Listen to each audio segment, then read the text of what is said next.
మరొక phone caller లైన్లో ఉన్నారు. మధుసూదన్ రెడ్డి తెలంగాణ రాష్ట్ర జూనియర్ లెక్చరర్ల సంఘం నుంచి ఉన్నారు. మధుసూదన్ గారు నమస్కారం. నమస్కారం సార్. నమస్కారం. యా, బల్మూరి వెంకట్ ఉన్నారు. నమస్తే మదన్న.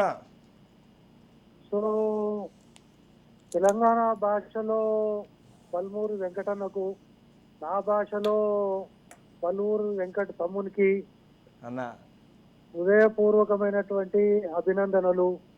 థ్యాంక్ ఇది యూ రాష్ట్రానికి, ముఖ్యంగా కాంగ్రెస్ పార్టీ పరిపాలన తీరుకు, కష్టపడినటువంటి కార్యకర్తలకు గుర్తింపునిచ్చేటటువంటి క్రమంలో భాగంగా కాంగ్రెస్ పార్టీ నిలబడుతుంది అనడానికి వెంకట్ ఒక స్వచ్ఛమైనటువంటి ఉదాహరణ.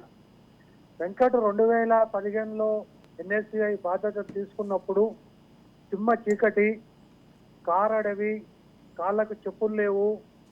ఆయన యొక్క రాజకీయ వారసత్వం ఈ రాష్ట్రములో నీతికి, నిజాయితీకి, రాజకీయ పరమైనటువంటి నైతిక విలువలకు నిలువుటెంత అర్థమైనటువంటి పురుషోత్తమరావు గారి యొక్క రాజకీయ వారసుడు వెంకట్. ఆ రోజు పురుషోత్తమరావు గారు నాకు ఫోన్ చేసి చెప్పారు, ఏ విషయం ఉన్నా కొంచెం ఎడ్యుకేషన్కి సంబంధించి చెప్పండి అంటే అనేక విషయాలు పంచుకున్నా. ఆ రోజు పంచుకున్నానేమో కానీ ఈరోజు నాకు గురువుని మించినటువంటి శిష్యుడుగా బల్మూరి వెంకట్ రాష్ట్రంలో చాలా స్పష్టమైనటువంటి తన యొక్క ముద్రను వేయగలిగిండు. ఈరోజు రాష్ట్రంలో రేవంత్ రెడ్డి గారు కావచ్చు, కాంగ్రెస్ పార్టీ నాయకుల యొక్క పాత్ర ఎంతో ఉందో, ఈ 10 సంవత్సరాలు నిజంగా కూడా జైలు జీవితం కానీ, అదేవిధంగా విద్యార్థి ఉద్యమాలు కానీ, రాజకీయ పరమైనటువంటి పోరాటాలు కానీ, సెక్రటేరియట్ గేట్లు బద్దలు కొట్టేటటువంటి విషయంలో కానీ వెంకట్ చేసినటువంటి పోరాటం మామూలు పోరాటం కాదు. మేమందరం తెలంగాణ ఉద్యమంలో పోరాటం చేసినాం. అప్పుడు పోలీసు వాళ్ళంతా కూడా ప్రోయాక్టివ్ ఉన్నారు ఉద్యమానికి. కానీ ఈ యొక్క రాష్ట్రంలో 9.5 సంవత్సరాలుగా ఈ గజ దొంగల యొక్క పరిపాలనలో, అదేవిధంగా పోలీసు పరిపాలనలో, ఆ పరిపాలన సైతం వ్యతిరేకించి పోరాడినటువంటి ఏకైక యుద్ధ వీరుడు, కాంగ్రెస్ వీరుడు నా తమ్ముడు, నా అన్న బల్మూరి వెంకట్.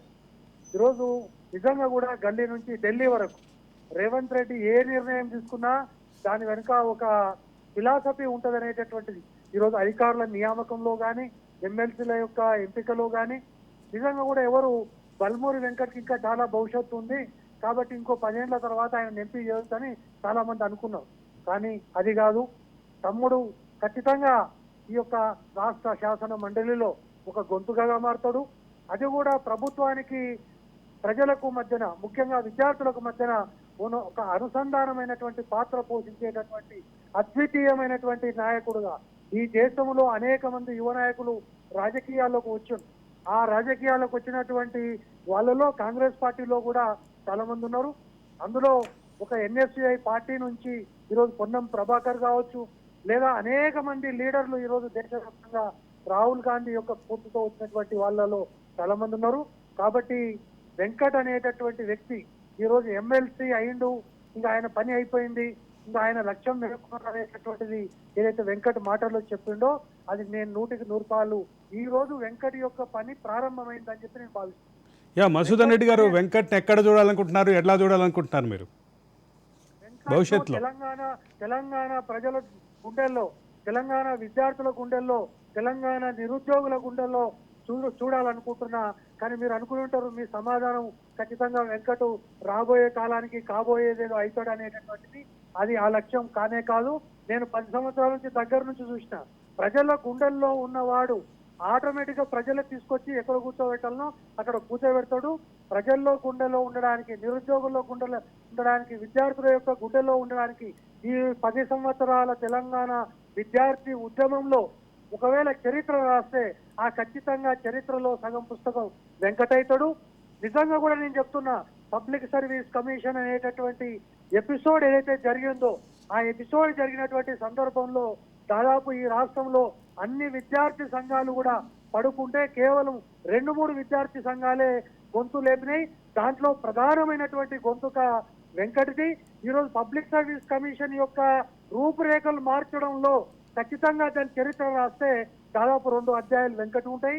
కాబట్టి ఇప్పటికీ కూడా చాలా స్పష్టంగా ఒక విజన్ తోటి ఉన్నటువంటి నాయకుడిగా నేను భావిస్తున్నా.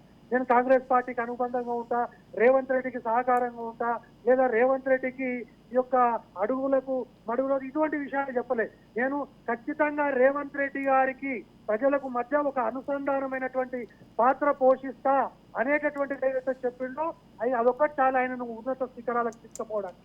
కాబట్టి రేవంత్ అనేటటువంటి ఒక సిపాయికి రేవంత్ రెడ్డి గారు చెప్పేటటువంటిది నాది కూడా ఒక కోరిక ఉంది, దయచేసి మా వెంకట్ దాన్ని తప్పకుండా తీరుస్తానని చెప్తున్నా.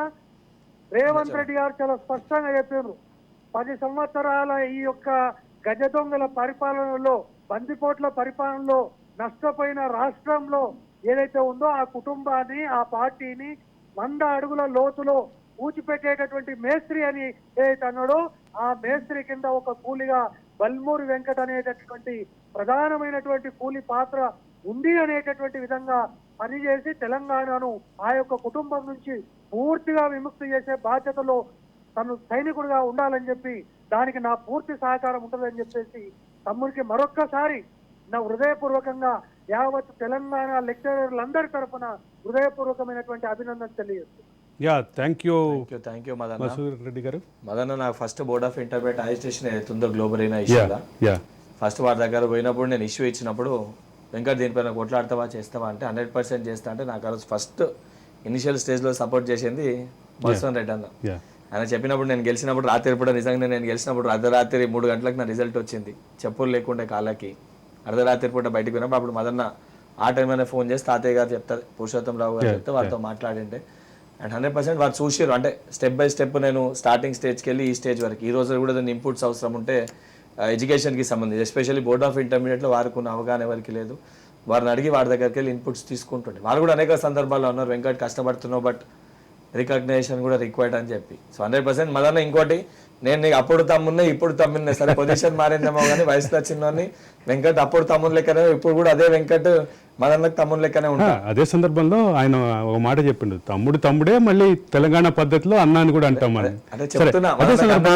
అదే సందర్భంలో ఆయన ప్రజల పక్షాన రేవంత్ రెడ్డికి మీరు రిప్రజెంటేటివ్గా ఉండాలి, ప్రజల బాధల్ని రేవంత్ రెడ్డి తీసుకెళ్ళాలి అనేది ఆయన కోరిక. 100% అట్లనే నేను రాగానే మీకు ఫస్టే చెప్పిన.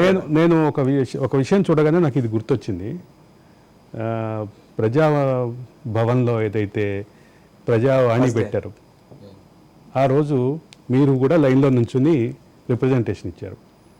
రిప్రజెంటేషన్ ఇచ్చిన రోజు క్లియర్గా నేను ఇదే భావం అనుకున్నా, ఈ అబ్బాయి కనుక ఇదే కంటిన్యూ చేస్తే ఇట్లాగే ఇంకా బాగుంటుంది. అంటే మేమందరం కూడా విద్యార్థి ఉద్యమాల నుంచి వచ్చిన వాళ్ళమే, దాపరికమేం లేదు. నేను విద్యార్థి ఉద్యమాల నేపథ్యం నుంచే విద్యార్థి ఉద్యమాలు మాకు జర్నలిజం మీద ఆసక్తిని పెంచినాయి, ఆ తర్వాత వచ్చాం జర్నలిజంలోకి. కానీ విద్యార్థి దశలో ఆ రిప్రజెంటింగ్ ఏదైతే ఉంటుందో అది ఇప్పటి వరకు కంటిన్యూ చేయటం, ఆ స్పిరిట్ని దాన్ని భవిష్యత్తులో కంటిన్యూ చేయటం.